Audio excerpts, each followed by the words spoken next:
Hey everybody, welcome to the Thursday, April 19th, Kanye West news recap presented by Watching the Throne, a lyrical analysis of Kanye West, the best Kanye West podcast there is.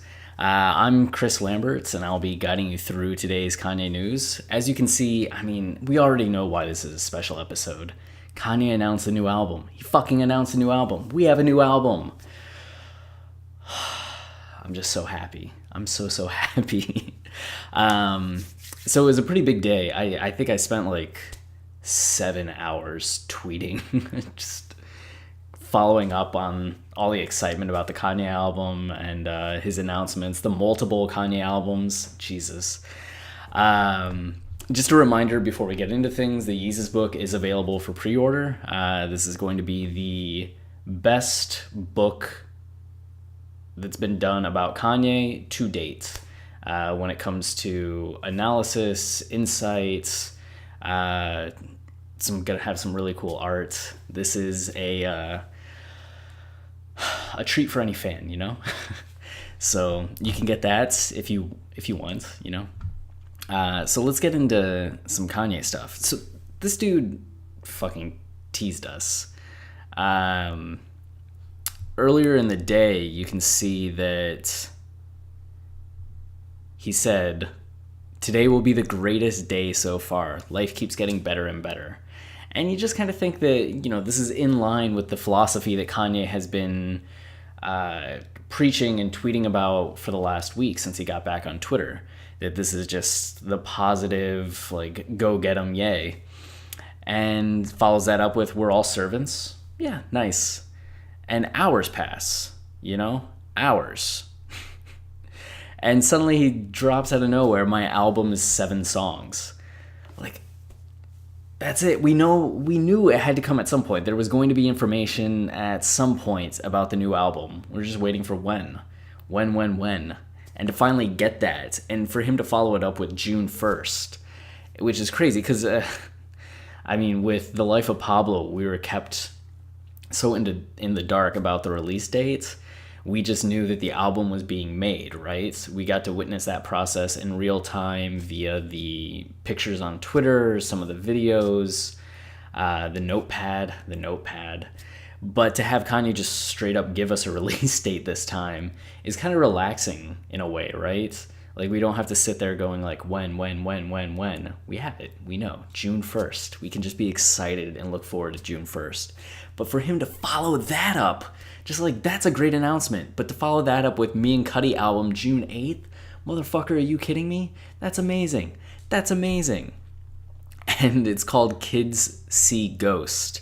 That's the name of our group. Like, I love that group. That's, you can see what I tweeted in response to that. I said kids see ghosts, which isn't right. But I was so excited, you know? Bound to make a mistake. And as Kanye has said, there's beauty in imperfection. So this is beautiful, maybe. That tweet did well, though. I think that's probably our most successful tweet of all time.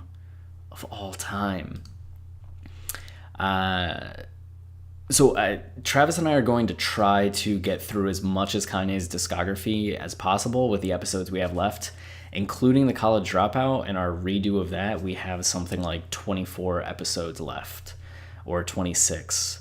So we want to get through as much as that as possible by June 1st, because starting on June 1st, we're just going to launch into this new album and going to cover the Cudi album. So you're not going to have to wait years as it's taken with the others. Like, you're going to get some Watching the Throne narrative and thematic deconstruction right away. I'm so excited.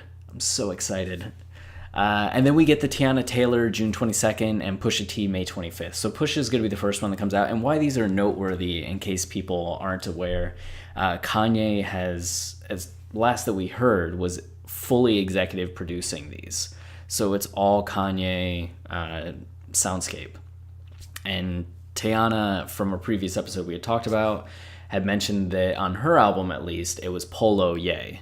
That this was like an old school Kanye, not the Yeezus Ye, the Life of Pablo Ye, but like polo yay. So we don't, I think, necessarily know what that means, but guessing it's probably something more in line with the college dropouts, late registration, H to the Izzo Kanye. So this is Christmas. This is better than Christmas. Like, way fucking better than Christmas. Kanye mess? No, that's not right. This is just a very special day, you know? And I'm excited too because the timing for the Yeezus book, you know? We're releasing that book on June 18th. That's going to be in the middle of Yeezy season. So a little bit selfishly, I'm hoping that that does well for us. You know, fingers crossed.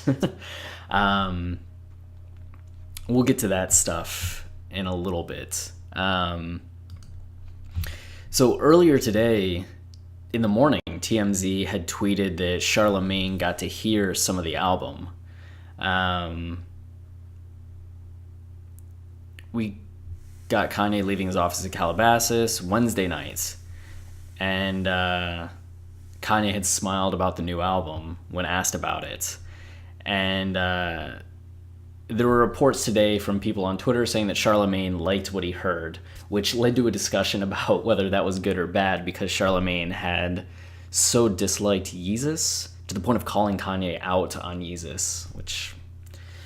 But, so people wondered if this was more of a old school Kanye sound, if it's something that Charlemagne liked, or maybe Charlemagne over time has acclimated to the Yeezus sound. I don't know, but... I'm excited. Whatever it is, I'm excited. So getting into some of the news articles, this one's kind of funny. Julia Pimentel watched a trailer for an unreleased Kanye documentary about 2008's Glow in the Dark tour. And this article came about, I kind of got to witness this. Joe Perez, the guy that had been behind Kanye's blog, working with Kanye on the blogs, and then was the lead art director of Donda for 6 years, including working on the Yeezus album cover and the Cruel Summer album cover. Had actually tweeted to Complex and a couple other outlets about this video. He came across it on Vimeo and forgot that it existed and actually brought it up to them, and a few minutes later deleted the tweet.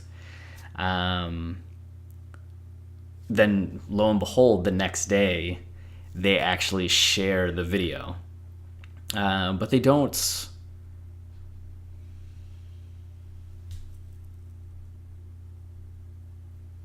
Wait, does it mention him?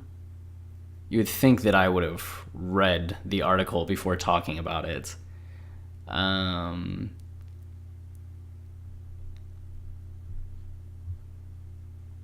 dun, dun, dun. They mentioned Joe. Oh, so I'm confused. Sorry. I didn't think that they had mentioned Joe. Yeah, this is strange. So they mention Joe once, right here with Kanye has come a long way since 2008, but many fans would echo Perez's sentiment that this doc should still come out. It's unclear why it isn't released, and there are few mentions of the doc anywhere, suggesting it was done in secret and stayed that way for some reason. But they never give any context for who Perez is. Right? This is strange. Are they making a reference to something in the video? Are they making a reference to Joe's tweet and just cut the paragraph for some reason? Something's off with this article. I initially thought they hadn't mentioned him at all and actually just tweeted at him that they didn't give him any credit, missing that they kind of did. Weird. Well, thanks for going on that journey with me. That was strange. Anyway, okay.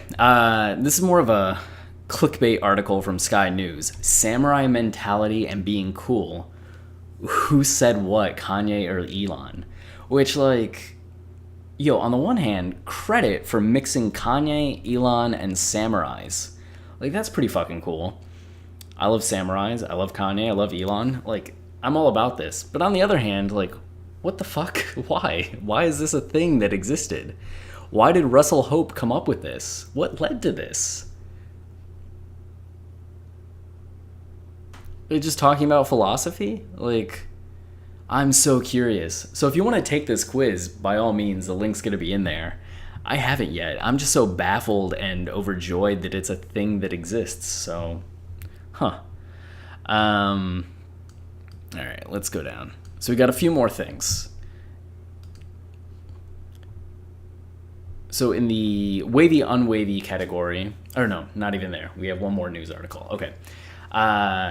According to Charlemagne, as you can see from this article on hotnewhiphop.com, Kanye had told him that he feels like Cole is always dissing him. And yeah, yesterday when I was talking to Ye, we were having a conversation about J. Cole. Remember, J. Cole put out the False Prophets record, and he said that he feels like J. Cole's always dissing him in records. Kanye then threw a comparison to Cole's bar on No Role Models, where he raps, "I don't want no bitch from reality shows, out of touch with reality hoes." Charlemagne recalled Kanye saying, "Who else out here in love with people from reality shows like me?" Yeah, that's very true. And it's weird. I don't know why Cole, especially with False Prophets, we did an episode deconstructing False Prophets, which you can imagine the conclusion was it was bullshit. Like, egotistical bullshit. Like, self-serving, like, way more egotistical than what he's accusing Kanye of being. Like, it was condescending as hell. Still bothers me to think about it. And I like some of J. Cole shit. You know, I like Cole World, though I've become less intrigued by it. There's still some songs like Lights Please that blow my mind. And I liked some of what he was going for with For Your Eyes Only. Don't like the middle albums. But it is funny that Cole could be such a professed Kanye fan, but then take these seemingly digs at him. And I'm sure there are J. Cole fans that would argue like this is being read into too deeply. Cole didn't mean anything by that. He meant well by the False Prophets and like cares about Kanye, but I still take some issues with that. You know, to go with the pure speculation route about what Cole might have against Kanye, to me, it might stem from something post My Beautiful Dark Twisted Fantasy. On the Blueprint 3 album that Kanye produced for Jay-Z, I think it's something that Kanye had like 80% of the songs he had worked on that album.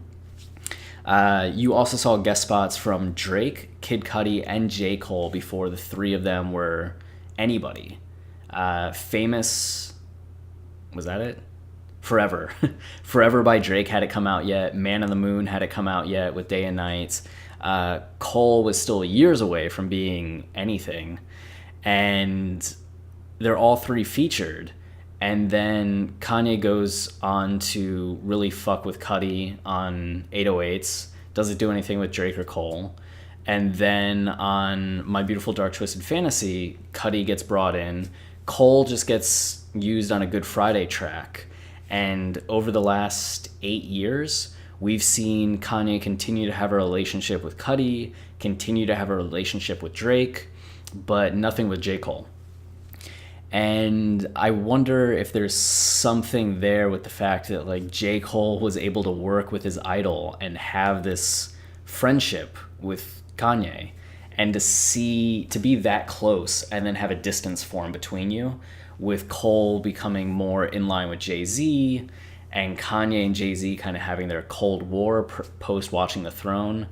You can imagine a little bit of a Anakin Skywalker feel to J. Cole, as I have a itch on my leg. No cockroach today, which is good for anybody that watched yesterday's video where I got attacked by a cockroach. So if I was going to speculate irresponsibly about what could be going on between J. Cole and Kanye, I think it would be something like that. Just the fact that J. Cole got left behind, where Cudi and Drake both maintained relationships with Kanye and have flourished in those relationships with Kanye. I could see a bit of a dark side resentment going there. But, you know, I don't know. Maybe Kanye was a dick to Cole. Maybe Cole does mean well and just is misspoken every time or hasn't been saying bad things and we're just taking it the wrong way. I don't know. So getting into the wavy, unwavy. Denzel Curry, I have no fucking idea who this guy is. Maybe I should. In the wake of Kanye tweeting that... Oh, shit, what was that Kanye tweet? Let's go back. That's not the Kanye tweet. That's the Yeezus book. It's not where you take things from. It's where you take them to. In the wake of that, Zeltron says, so basically Kanye just admitted to stealing Sydney in Theory and Uncle Luke wild EP idea for Yeezus. Okay, so this is a bit of a complex one. I should bring up another window here. Wild EP.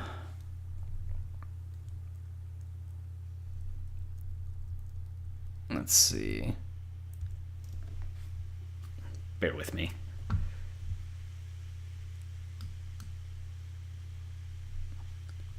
Getting it, not getting it.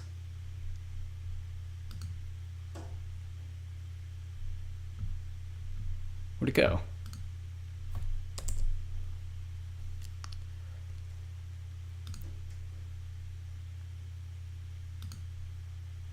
Yo, you think I'd be able to find my own tweets? All right, let me research this. Wild EP,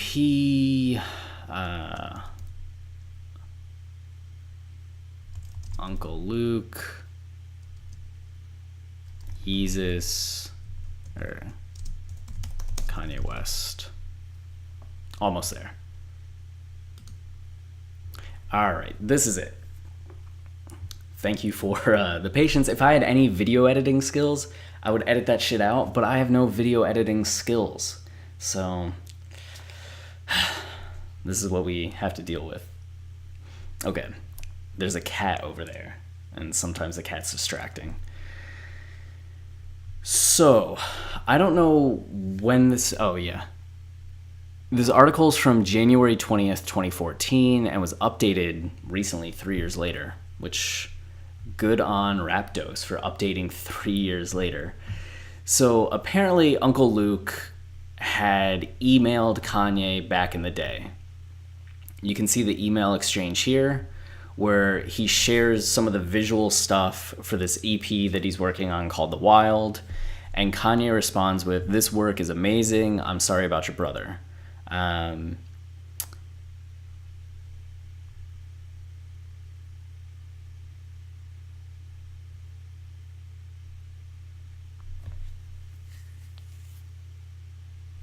He says, "Find us at," and Kanye says, "I will."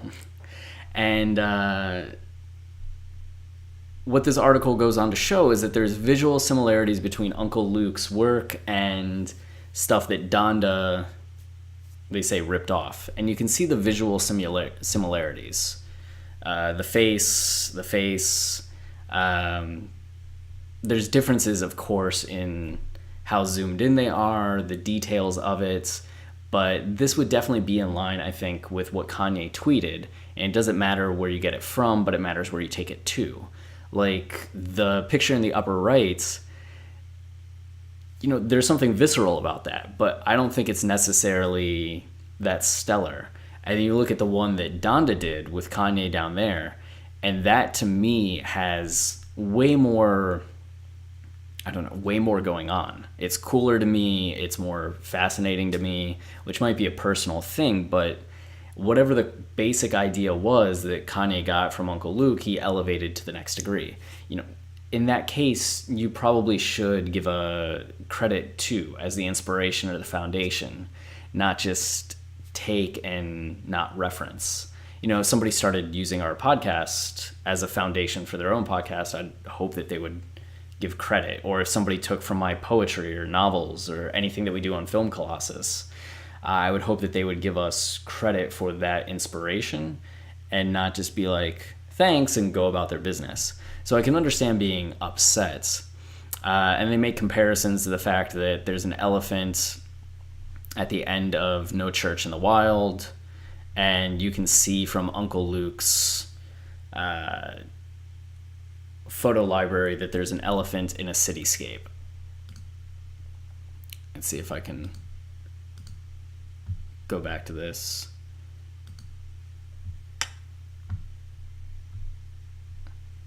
Here we go. So this is the elephant from Uncle Luke's work. This is the elephant from the No Church in the Wild music video. And you can see other similarities in the article between images that were shared in the email and images that would later appear as part of the Yeezus aesthetic. So the idea being then that Zeltron's saying that the music from the Wild EP was also what inspired Yeezus, or that Kanye essentially stole the Wild EP and used it for Yeezus. I absolutely think that there's a case for the visual components being made. I think ripped off might be too strong, but I think if you're Uncle Luke, it's probably the appropriate word. I think that this gets into that conversation between inspiration and theft, right? I do think that there's an elevated element to what Kanye does. Like, just looking at the elephants, it's one thing to have an elephant in a cityscape. That contrast isn't something that's abnormal. You see animals that shouldn't be in a city used in The Last of Us, the video game. You see it used in I Am Legend. There's kind of this post-human imagery or kind of chaos. Jumanji, for example, gets at that kind of shit. So the fact that Kanye has an elephant, I don't think is too much of theft or ripping off, especially because the elephant's chained and there's no chain in the other one. So there's an elevation that's going on. Still, I do think that credit in a situation like this where it's debatable is the best practice, which is why Kanye does give a shit ton of credits on music now. If anybody throws out a word or an idea, he credits them on the music. But I listened to the Wild EP. All of this is just a long way of getting to the fact I listened to the Wild EP and I never once thought Yeezus. And maybe that's just because I'm not the best person for soundscape and production. I'm not musically inclined at all. I can't tell you what A, B, C, D, E chords are and how they interact. So maybe somebody that is inclined to that can point out that this took from here, this took from here. What I heard was the Wild EP being more inspired by 808s or My Beautiful Dark Twisted Fantasy, and a bunch of other genres. And there's a middle portion of the album that isn't even standard music. It doesn't have rapping. It's just more kind of natural, ethereal. At no point did I get Yeezus. So to claim that Kanye's tweet somehow proves that Yeezus was based off the Wild EP, I think is a wild accusation. But I guess it's a theory people have. You can look up Wild EP and Yeezus, and there's a bunch of articles about it. I don't see it. I don't get it. I get it with the visual elements. That for sure seems taking from and doing something with. I don't know. But I do think there's people who are going to have different perspectives on that kind of inspiration. Like, is it theft? I think theft is going too far, but credit would be important. Okay, so moving on from that, Yeezy Dating has officially launched. We're going to be talking with Harry Dry soon. Harry, if you're watching, I need to message you back. And you can see all the people that have talked about it. You can sign up and you can try to find the love of your life who's also a Kanye fan. So if you want to sign up, you can. The link will be down below. And we should have a story with Harry coming up soon. So moving into our Kanye stuff, which I've condensed to just saying 5 things. First up is this Instagram video. The Cat Scratch shared this. And it's just Kanye and Kim, with Kim asking Kanye what he wants to do next. Go see Dave Chappelle, do something else. And they smooch a lot. And David Mays in the background, the former CEO of Marvel, at this party saying that they're the best married couple that he knows, which Kim got a kick out of. She was just like, say that for the people on Snapchat, since there's always so many rumors about their marriage falling apart. You can see Kanye's happy. Where's the post for this? There was a post, I'll find it and I'll put it below, that said, my friend came to work to tell me about the new Kanye album, and I don't have audio on this shit, but you can just see when he's told that Kanye's releasing 2 albums, and just the joy on his face. It makes me so happy. So give that a watch. This question, kids see ghost or kids see ghost? I initially thought it was ghosts, as we went over earlier, so I'm glad I wasn't the only one. Champagne for cereal, I'm right there with you on that. It will be curious to see if it is kids see ghost or kids see ghosts.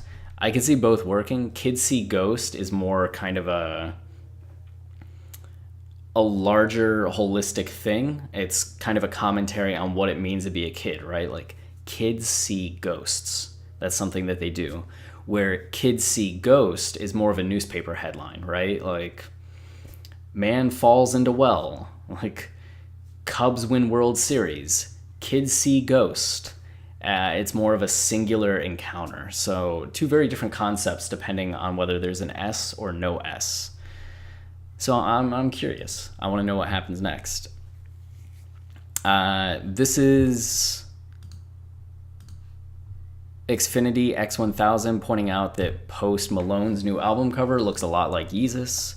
And as you can see, it looks a lot like Yeezus.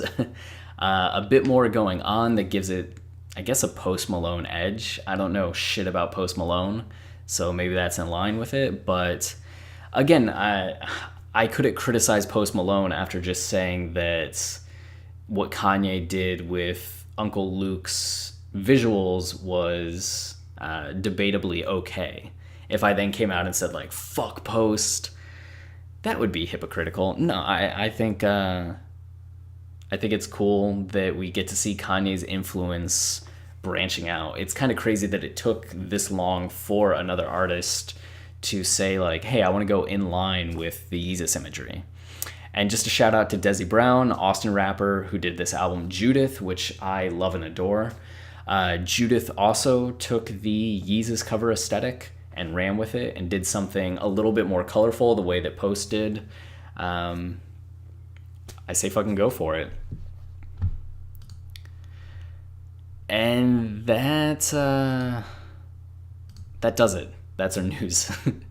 Thanks for bearing with me in this episode. I think not as polished as some of the others are, but what was the Kanye quote again? There's beauty in imperfection, so I'm beautiful, you know?